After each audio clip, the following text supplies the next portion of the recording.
Welcome, welcome. We might get started. It's good to have everyone here. Excited to have a nice, decent sized group. We're going to talk about psychosomatic neuromodulation tonight. It sounds like big words. So you'll work away with a bit of an understanding of what that actually means by the end of tonight. But I'm delighted to be here. My name is Joshua Roy, and I've been running seminars and doing life coaching for the last 3 years. Previous to that, I studied the brain. I just wanted to know everything that I could in order to change and make my life work to the highest possible level. I wanted my body to be fit and healthy. I wanted great relationships. I wanted money. I wanted the whole bit. Things like that. Who can relate? Who wants it all? Who wants at least something that they want to change in their life? Some shift, some change. Okay, so I threw myself into studying how the mind works. I threw myself into studying how I can stretch myself emotionally, and I've been practicing that over time. Anyone heard of emotional stretching? It's a concept that I've sort of come up with, I think. I don't know if anybody else teaches it, but I believe it's a way to get the most out of our emotions. Because often, Einstein said this, he said we're boxed in by the boundary conditions of our thinking. So if we can think differently, we can feel differently. If we can feel different, we can act differently. If we can act differently consistently, then we can create habits that will lead us towards the success or the change that we desire. And so that's what everything that I do and everything that comes under the umbrella of Access World Seminars does. So Access World Seminars, just so you know, it's a project that I put together in 2015 because I decided that I wanted to create something myself. I'd been along to many different seminars of others, and I thought about the seminar leaders of those organisations, and I thought, how is it that they're able to function the way they do?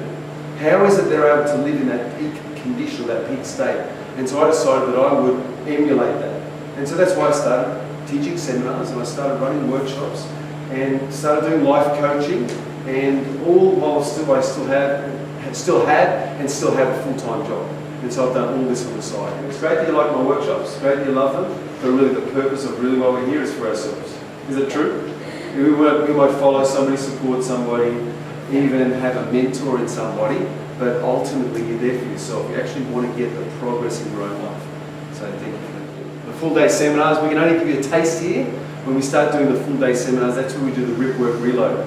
So if you think about firearms, who's ever seen police when they shoot? So they get the gun up, and then what happens if the gun doesn't fire, they'll do what's called a tap rack. So they'll tap the bottom and then rack the slide. And what that does is that ejects the round that's stuck. Now once they've done the tap rack, what they'll do is they'll fire the action. If it fires again, they'll keep firing. But if it doesn't fire a second time, they'll rip, work, and reload. And then they're ready to go again. So think about your mind like that. That, you know, in a workshop, we're doing a tap rack. We're doing a tap rack. We're just sort of giving you a few little skills, a few little tools. At the seminar, we do a rip, we work it, and then we reload it. So what we're doing is we're basically installing new software into the hardware of the brain. So the brain doesn't change, but the software does. When we can get better software working in our brain, results change. I just worked with a man just last week.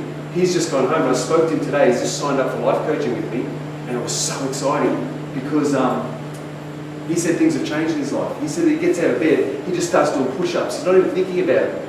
He's just doing these push-ups and his wife's looking at him, what are you doing? He says, I don't know. And she says, I need to work out. And so he's doing push-up. Then they're getting ready to go out, and he said that he's in the kitchen cleaning all the dishes. And she's like, I like this guy. What did you do? All I did was we cleared some of the stuff from his past. We got rid of some of that rubbish. And what we did was we helped him to see a compelling future. Something that would drive him, something that would motivate him. And the first goal that we set was one for health. And so he's in there doing his push-ups, and he said he hasn't missed. He said he's just so excited to do it.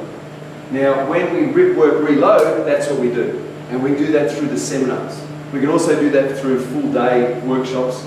Or I did actually a 5-hour intervention with him. So we spent 5 hours together from Adelaide, spent 5 hours with me, and we just did some massive work with his neurology, so it was a lot of fun. Now for tonight, how it's going to work is I'm going to share a little bit about the placebo effect, and we're going to start from that place, because who's read any book to do with Dr. Joe Dispenza? Anybody looked up his stuff, or only one person? You haven't? Okay, this is a new one for you. Okay, so Dr. Joe Dispenza wrote a book called You Are the Placebo. And in that book he described a number of incidences, a number of things that happen around this idea of the placebo effect. Anyone not familiar with the placebo effect? Simply what placebo is that a doctor may prescribe a medication for you, but instead of giving you the actual medication, they might give you a sugar pill. And so you take the medication believing that it's the medication prescribed. And what happens is oftentimes the person gets better just from the same medication. Now, in talking about the placebo effect, I'm going to tell you a few stories from his book. Now, I'm not going to talk about where it came from, the study, because that would take too long. So some have been done in universities, some have been done in medical centres and places, some have been done in colleges. And so what I'm going to do is just tell the stories. Okay, and this is being recorded all over. Most of these stories, actually all of the ones in his book, come from the States, United States, where there's lots of people. So I'll share some of these stories now, and then we'll discuss them and talk about how they apply to us and how we are actually the placebo. That if we think, our mind is so powerful that if we believe something, expectation often rules outcome. So if we believe something's going to happen, the chances are it will happen. Okay, if we believe it strong enough, if we believe it with so much willpower, so much desire, determination, if we believe like that, that thing occurs. And then it becomes relevant for us when we want to change our life. Okay, sound good? So let's start with, before I go into the book, I'll start with a story that's a bit closer to home. My grandmother. My grandmother, Joan Gosden, is now passed away. Joan Gosden went to see a doctor more than 20 years ago. And as she was sitting there in the doctor's surgery, the doctor examined her lungs. And the doctors were shocked with what they saw and what they found. They said that they'd never seen lungs to this degree of degradation on a living person. They would expect a person with lungs like this to be deceased, to be dead. And so they expressed, first of all, surprise that she was still living, moving, walking around. But then they said to her, listen, you've got a serious disease in your lungs. And to be fair to her, they told her to get her affairs in order because she would not be long for this world. They said, you need to get ready because you're going to pass over to the other side. So say your goodbyes, do everything you need to do because life expectancy for you is less than a year. She heard what they said, and here's what she said. She said, I don't accept that. I don't accept what you're telling me. And the doctor was taken back and he said, well, you know, I need to tell you this. I feel it's my duty to pass this information. She said, regardless, I don't accept what you're telling me. She left that doctor's office. She was already eating a lot of fresh fruit and vegetables from her garden, but she started taking supplements, she started taking other things, and looking for health remedies. And she started doing that, plus the positive outlook that she had in her mind, believing that she would exceed that 12-month period that the doctor gave her to live.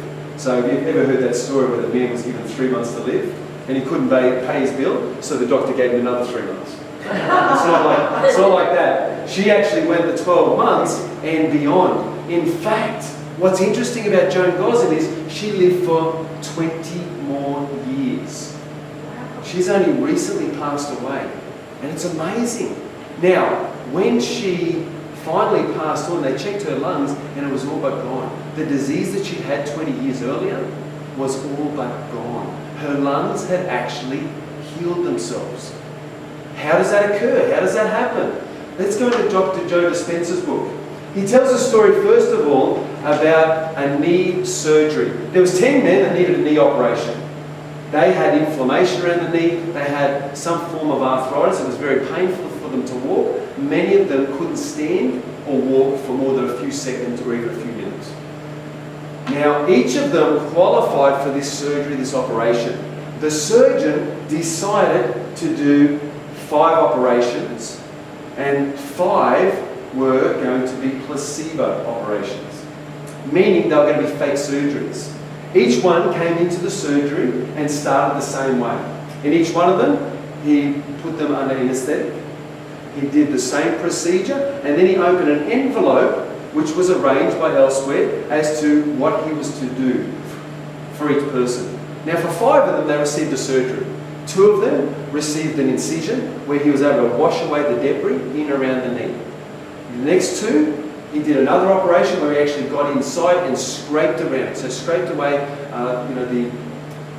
the bits that shouldn't be there, the parts that were causing inflammation, the bits of cartilage that were out of place, just to clean up the area and then sewed it back up together. But the other 5, the remaining 5, all he did was an incision, then immediately sewed it back up again without doing any operation. No cleaning, no scraping the bone, nothing was done. All 10 of them, within about a week, reported that their knees were better. And in fact, after years, I think 6 years went by, they got several of them together that had the fake or the sham operation, and they reported that their mobility had changed, they reported that they were healthier and better than they'd ever been. Now, how could that be? It was a sham surgery, and yet they got the same benefit of those that actually had the surgery.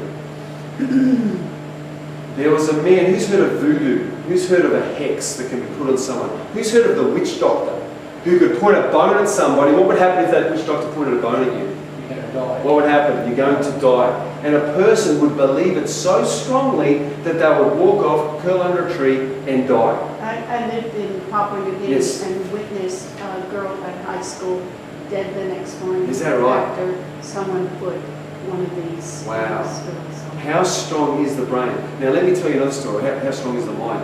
Let me tell you another story from this book. You Are the Placebo.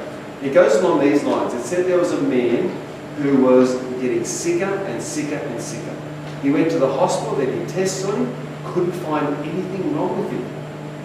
He just wouldn't eat, couldn't keep any food down. His condition was just worsening by the day. And so in desperation, the doctor spoke to him, spoke to his wife, spoke to his family, eventually learning that a hex had been put on this man. One night he had visited a cemetery. A witch doctor had actually put a curse on him. He believed this curse to the extent that he began from that time to die. And slowly, little by little, he was getting sicker day by day. Now this doctor asked about this man, what he looked like, what his MO was, to find out as much information as he could. And he decided that if a hex can be put on somebody using no more than a belief, he wondered if he could try something. And so he arrived to work the next day with a little lizard. And leaving the lizard in a bag outside the office, he went and spoke to the man, inviting his family in. He announced, once the family and everyone arrived, that he found the man who put the hex on him. He said he attended that same cemetery. He saw the man exactly the way they described, and he made him tell him what he'd done. Here's what he said. He said the man rubbed 2 eggs together, and now a lizard was living inside you, eating you from the inside out. And that's why you can't keep any food there. And the man was amazed. He said he wouldn't give me any information first up. So I had to grab him by the throat, push him up against a tree, and I forced him to tell me the remedy. And here's what he said. He said that there was a medicine that he could take that would solve the issue. At that point, he called the nurse into the room. And the nurse came with a big syringe. Now, the syringe was simply filled with something that would induce vomiting. He used the syringe on the man, left, and the man began violently vomiting for a number of minutes. Now, after the doctor determined that the vomiting was nearly completed, he returned in with his bag containing the lizard. And as the man was hovering over this basin and vomiting, the doctor put his hand on the man's back and slipped the lizard in during one of his violent episodes. And as he did so, he pointed and said, "Look!" They saw the lizard. The family gathered around. They all saw the lizard. He said, "Now that the lizard's out of you, you can now heal and get well." Something interesting happened. The next day, he could keep his food down. Well, after he slept for 12 hours straight. So immediately afterwards, he fell asleep. 12 hours later, he awoke and ate like he'd never seen food for a week. He ate so much they thought his stomach was going to burst. But anyway, over the next few days, he got better. And within a week, he was released from the hospital to live a normal, healthy, functional life. Now, what's going on? If the mind's that powerful that a belief in a hex or a belief in a curse can actually lead us towards death, can belief in a healing also be possible? Something to think about. Got another story for you. there was a woman who was placed on an experimental drug, an antidepressant. She turned up to get hold of these drugs, and they were told, there was a room full of people, they were told that half of the people would be getting the actual drug, an antidepressant, and the other half would be getting a placebo, nothing more than a fake drug. But none of them would know whether they got the real drug or the fake drug. So anyway, everyone got their bottle of medication and off they went. Now this woman began dutifully taking it, and she noticed within days that her mood had picked up. Suddenly the depression, which had debilitated her, that had kept her down, that had kept her from being alive, seemed to vanish over time. She was getting better and better. Every time she saw the doctor or the nurse, every week they went in for a checkup to describe on a survey how they were feeling from 1 to 10, different emotions. She was improving week by week by week. By the end of the 8-week period, the depression was almost gone. She was told at that point that she had been taking a placebo, but it wasn't even real. And she started to wonder and question this. She even said to the doctor, there must be some mistake. You see, even the nurse that was recording her well-being and health said, you're definitely getting the real drug. Nobody, I mean, how could anybody get this much result? So she went from depressed to happy, joyful, having a great life. She found out it was a placebo. They double-checked it and they said, definitely the placebo. She's thinking, how? How can it be? How is that possible? Now, what's interesting is, people say that depression, anxiety, it's a chemical imbalance. And I believe that. I believe that 100%. But who creates the chemicals? Whose chemicals are they? And can the chemicals be affected by the thinking? Can our chemicals be affected by the way we think? And if we can think in more positive ways, can that actually cause the body, the mind, the pharmaceutical factory, which we call the mind, the brain, to release the right amounts of chemicals, or even to accelerate the chemicals, those positive chemicals being like oxytocin and serotonin and adrenaline, to be secreted into our body, those neurotransmitters. What else? There was another man, and this is a condition we call nocebo. So I've talked about placebo. This one is nocebo. You see, there was a man who was placed like this other control group. Half the people received the actual medication, antidepressant, and half the people received a placebo. This man, after being on the drug, he noticed no real difference for about 1 or 2 weeks. Anyway, he went through a relationship hardship. I think his girlfriend told him she didn't want to see him anymore. It was something harsh like that. He grabbed the bottle that contained the drugs. There was 29 pills left, and he swallowed the whole bottle. Immediately after doing so, he repented and thought, what have I done? He ran out of his apartment, into the apartment building, into the outside area, ran up and down the hallway, screaming, yelling, finally falling to the floor in exhaustion and writhing on the floor. A woman came out to find out what he'd done, and he asked if she could take him to the hospital. She did so. Now, once they got to the hospital, they hooked him up to machines. His blood pressure was high, his heart was racing, his breathing was shallow, he was nauseous and falling asleep, he couldn't concentrate, he had slurred speech. All these conditions were happening. Now what happened was, they found out after they hooked up the machine that there was nothing else actually wrong with him. And they started asking further questions, what the drug was, what was it you took. He handed them the bottle, he actually took it with him. He handed them the bottle, they looked at the checks on the side, they found out the clinic that issued it, they contacted them, and a man from the clinic turned up shortly thereafter. And upon turning up, he read the label, he punched in the code and found out it was a placebo. It wasn't even real. So all these things that were happening in this man's body was all in his mind. None of it was real. Once they told him that it was a placebo, within 2 minutes he was okay. I think that's going to be there for the door. What a late comer. Thanks, Jennifer. So this gives us an idea of how powerful the mind is. You know, often if people go into police custody, they spend the night in custody, then they go before the court. And I was talking about the police. And when somebody goes into custody, I mean, one man was violently on the ground. He was in so much pain in his body, cramps in his stomach. chest pains, everything. Rushed into the hospital, hooked up all the machines, 2 hours worth of testing, and guess what? Nothing physically wrong with him. What's creating this pain? What's creating all these symptoms? It's nothing more than the mind. You see, what happened was, he suddenly thinks, my life's over. I'm going away to be locked up. Life as I know it is changing for the worst. And once that happens, once that reality crashes home into a person's mind, suddenly they can go into a tailspin where they almost feel like there's no escape. Make sense? That's the placebo effect, and that's how powerful your mind is. Now, why does all that matter? And how does this relate to us? Because that's the real issue. If it works for all these cases and all these different people and all these situations, how can we use that information to better ourselves and to better our life?